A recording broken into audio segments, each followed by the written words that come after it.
Hey guys, good evening. Welcome to another episode of Post Daily Dose with me, your trusted parenting advisor, faithful guide and servant on the healing journey. What's my name? Big Papa Bryan+Post. In tonight's episode, we're going to talk about how to talk to your extended family members about your child's challenges. I hope that'll be helpful for everyone. I hope everyone has had a fantastic evening. I just took a couple minutes, a couple seconds actually to look on the video that I did last night. Number one, hey Lisa, number one, I like to see what number I'm on so I can put it on this one. And number two, I was being goofy last night and did the whole thing with my eyes and cracked myself up. How funny. I'm so goofy. I'm so silly. Anyway, did you know I was listening to Ray Charles just a minute ago? Song was playing on the Google box. I don't know what it's the hey Google, and it lights up and you tell it what to do. When Ray Charles was 7 years old, and I may be off by a year or so on the age, but when he was 7 years old, he watched his 5-year-old brother fall into a tub, one of those wash bins where you clean clothes back in that day. That was probably the 20s, 30s, maybe 20s, 30s, yeah, where you wash the clothes, and his little brother fell backwards into that tub wash basin and he drowned. He couldn't get out, and Ray was frozen watching it happen. Initially he thought his little brother was playing, and then eventually, hey Sylvia, eventually his little brother stopped splashing and kicking and drowned. And within, I think it was about a year, Ray started losing his eyesight. And he said years later that he felt his blind, because Ray Charles was not born blind. He said that he felt his blindness was directly correlated to having watched his brother drowned in that tub. So that's pretty powerful. Just want to share that, guys, with you all this evening. It popped in my head. It's one of my favorite movies, the movie Ray, about Ray Charles, played by Jamie Foxx. It's fantastic. One of the things I've been thinking about doing, and then I'm going to get into our topic, one of the things I am planning on doing, I'm going to start a YouTube show. It may start this week, actually. I'm not sure. But if you're not signed up on the Bryan+Post YouTube channel, please get signed up, get the notifications, subscribe, whatever it's called. But I'm going to do an exclusive for YouTube show where I'm going to pull up episodes of like The Nanny and Nanny 911 and maybe even some Dr. Phil. And I'm going to do a video capture. I can actually play the video, and then over in the corner I can give commentary on what's being done, what's being said, what's being prescribed. I don't have a name for it. I was thinking about it at like 2 a.m. Psychobabble. I don't know what it's going to be called, but I thought it would be fun and really cool if I gave you guys my interpretations and impressions of what is being seen and what's being suggested in the families that some of these reality shows have worked with, because I truly believe that there is a different way we can be looking at things, and that ultimately we will get different results. So be on the lookout for that. That's coming up. So for those of you who have children who have emotional challenges, behavioral challenges, a lot of times your family members, they don't understand. And especially if they're old school, their belief is the child just needs a good whipping, or the child just hadn't been disciplined, or you haven't been strict enough, you haven't been firm enough. If you just be tougher with that child, they would not act that way. And you've probably heard that till you are just like green in the face with those kinds of statements and judgments and opinions. And the holiday season can be a really tough time, because you tend to, I don't know, because there's a lot more family and friends around, people seem to want to be a little more generous with their opinions, and they should be more generous with their gifts instead of their opinions. Keep your opinions to yourself, bring more gifts. Wouldn't that be wonderful for those of you who have challenging children? If the family members would just shut the hell up and give you more presents, life would be so much better that way. So anyway, it's important. I've always tried to simplify the communication for family members. And you want to always start out by saying, I don't know if you were aware, but Johnny experienced some pretty severe trauma. So I like to start with that. I don't know if you're aware. Of course they're aware. But as soon as you say, I don't know if you're aware, they go, oh, well, maybe I'm not. And they're paying more attention. But Johnny experienced some pretty severe trauma, at such an age. And research has shown, and many doctors have confirmed that it does two things to him. It causes his brain, listen to this, I'll make it very simple, causes his brain to be very sensitive to stress. So Johnny has a very stress-sensitive brain. When he can be in an environment like you and I can be, and he can get overwhelmed, and he doesn't have the words to communicate the overwhelm because his brain is just so much more sensitive. And then it just kind of takes off. And what that does is it leads to another challenge that he has. He is very fearful. And I like to use the word fearful. So Johnny is very fearful. So when he gets stressed, it comes out in a very fearful way. And that fear will oftentimes show up in his behaviors. And so the behavioral challenges you see, some of the emotional challenges that you see from Johnny are because of the way his brain is wired.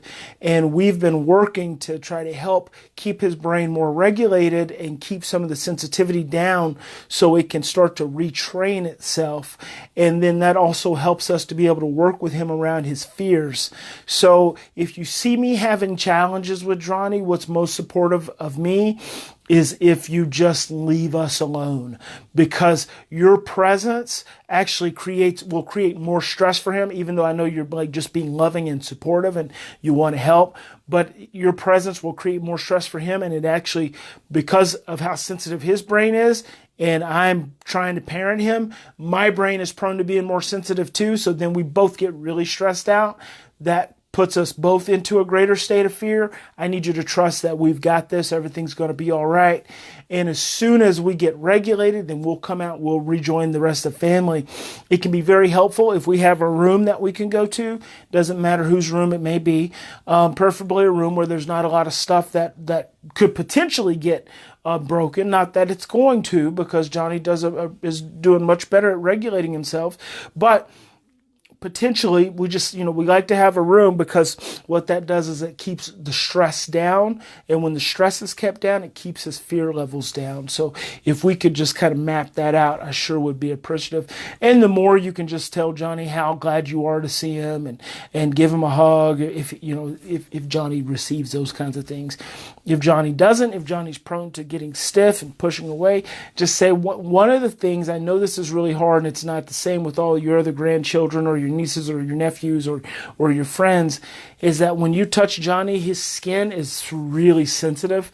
So what that does is that also causes his stress to increase, and it increases his fear, which then potentially sets us up for more challenges. So if you just acknowledge Johnny with a smile and just say, hey, Johnny, I'm really glad to see you, and not try to hug him, you might actually be surprised that by not trying to hug him, he may actually hug you. And it may be a little awkward, but it just, when you don't reach out to him, it keeps his response lessened, his reaction lessened.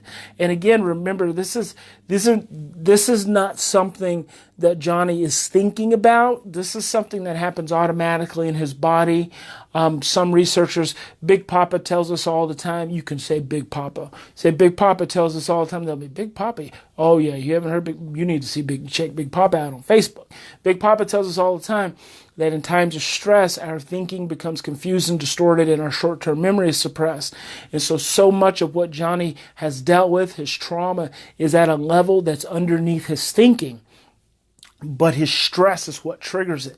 And then by that time, his thinking is because his thinking is a byproduct of his stress gets all crazy and his short-term memory gets suppressed.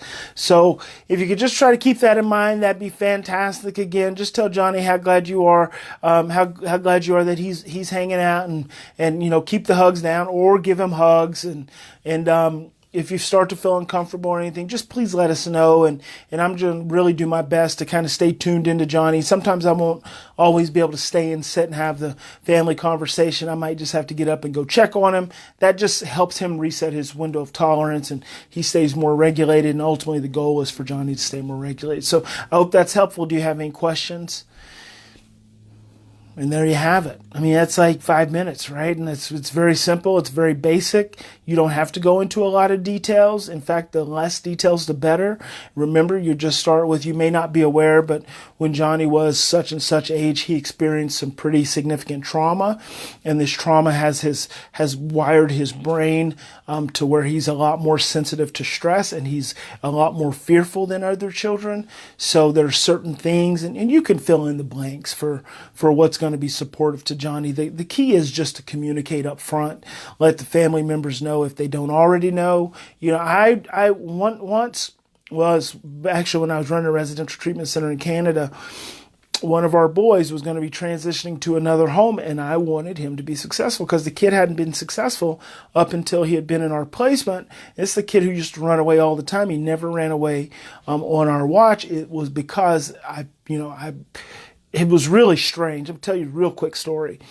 So his kid would get up in the middle of the night and he'd run away and just take off running. He'd be barefoot in his underwear. This is in Vancouver, Canada. And eventually the cops would pick him up and, he'd get hospitalized or he'd get brought back. And so it was real strange. And so one night I just thought, you know what? I think there's something going on with his fear response, which is really a fear reaction. It's not conscious when he wakes up. And so he, so what I did is I put him on a potty training routine. Well, because he used to wet the bed. So I always say to parents, if you have a kid, doesn't matter. This kid was like 10, 11 years old. Sweet little boy. Doesn't matter what age, but if your child is still wetting the bed at night, one of the things you definitely need to do is get them in Depends, just because that saves your mattresses and stuff and lowers the stress. But number two is you got to put them on a potty routine just like you would an 18-month-old. So I was doing a sleepover one night, and he was there. He was under my care. And so I put him, on a potty routine. And every 2.5 hours, I would wake up and I would go and I'd get him up and I'd have him go to the bathroom. Well, at about 3 a.m, I woke up, I went to the door and I looked in, and he was sitting straight up and he was mad. I said, "Bud, what's going on?" He said, "I want my mama." And he had been in care, I don't know, for months. So, his access to his mother was not even really readily available. And she lived on the other side of Vancouver. Well, all the other times he'd gotten up and ran off in the middle of the night, he didn't know how to get there.